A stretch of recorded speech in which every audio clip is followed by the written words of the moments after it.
level. Yeah, and just a little insight into Lawrence in general. You know, one of the things he said when we first got together on the floor, he's like, "So we're going to play again," and that was just such a cool thing to see. That's how he approaches it. We're playing here. I really respected that. I like that. Adrien, you've worked with a variety of directors in different genres, kind of all over the map. You talked specifically about working with Nimrod and also working with Robert, and kind of the experiences that sort of separated that out from your past experiences. And since you noted that you're a fan of the original film, what's your biggest geek out moment in this film? Personal geek out. Well, geek out in then or now? Well, I mean, I just remember seeing you in the trailer when you had all the Predator laser sights on you, and I thought, it's got to be cool to have that going on. Yeah, that's what I'm saying. I mean, when I saw that, I mean, you know, playing it is you know, that was an amazing day in and of itself, just because like they created the atmosphere, the physical atmosphere that we were in was so intense, and it was we were shooting in, you know, a smoke-filled, contained space. The entire crew has these masks on except us, and I'm hyperventilating on there, and they have these like chunks of some, you know, supposedly non-toxic material that wouldn't come up with boots for like a month, but this stuff was like blowing through the air, and it just was like, it was epic. It was epic. Flames bursting, and like it just was so exciting. And you know, for the most part, my character, and we're all adrenalized, you know, through this whole process. It was very exciting. You know,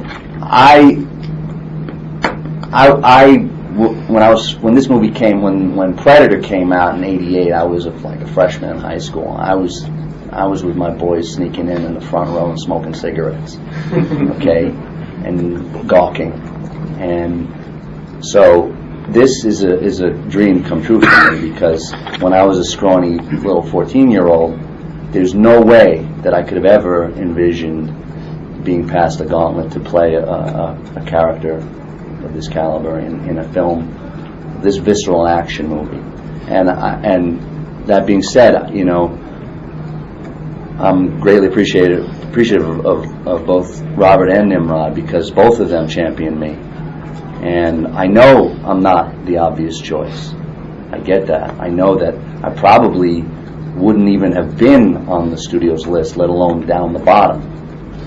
And you know, you can ask Robert. I'm very persistent, and I'm very focused. And you know, I give my word that, you know, I know what I need to do to deliver,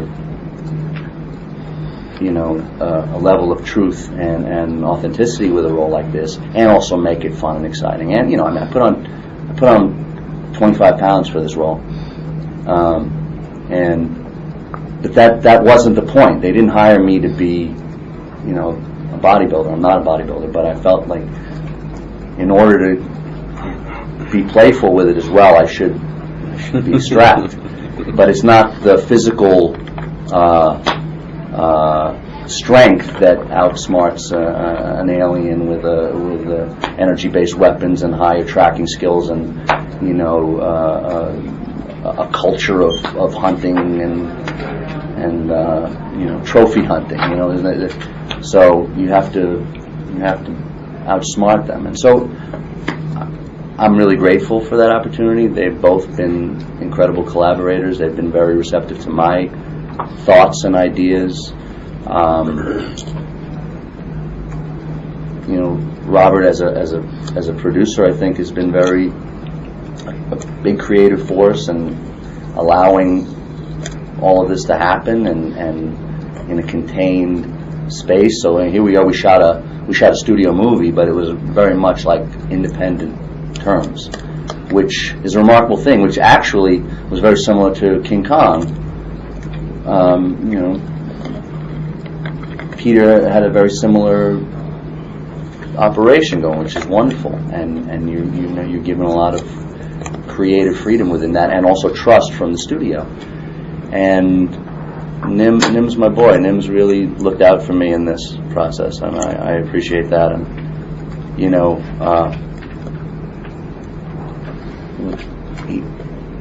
he's constantly tried to keep the focus, you know, very, very much on what needs to be there, what the moment needs, and not kind of not lose track of that, and keeping the predator a serious threat, whereas there were techniques that I would come up with in all my reading and things. I was like, how about this? How about if I set this kind of trap? Would this work if we did this? And it might work, but then we'd have discussions about it might kind of weaken my own character if predator fell for a certain trap, and so there were things that it was great to have Nim's insight in the overall picture, where I would get carried away with, I know how to blow the guy up this way, so it was great. It was really wonderful. So I'm very excited. How much freedom did the studio give you guys as far as working on a franchise like this? Like, they didn't make you go, hey, be sure to put an alien skull in the background when you do the show? Oh yeah, no, they never really. They never came down. They had said, we want you to.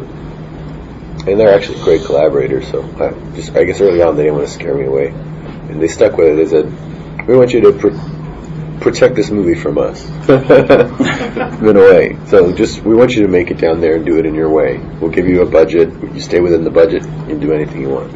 And we don't know how you make your movies down here for that price. So we just want to give it in the hands of a filmmaker. We just know that's what you need to do with these franchises that people try to revitalize, as they saw with the Batman going to someone like Chris Nolan and someone just bringing it into their world.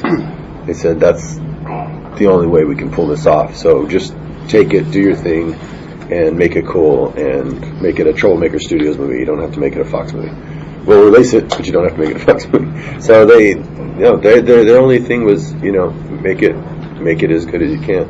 So they were just very supportive. If I could just speak to that, and I think that tactic, if that was a tactic on their part, was the best way to approach it. Because when you have someone on your neck all the time telling you this and this, and we're concerned about this and this, you get to a point where you just say, listen, what do you want me to do?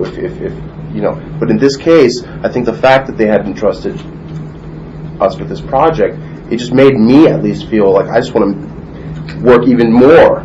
Because now I can't say that, well, the studio came down with a mandate, and I have to. So it was really a positive environment for me too, as far as just creatively, it was great.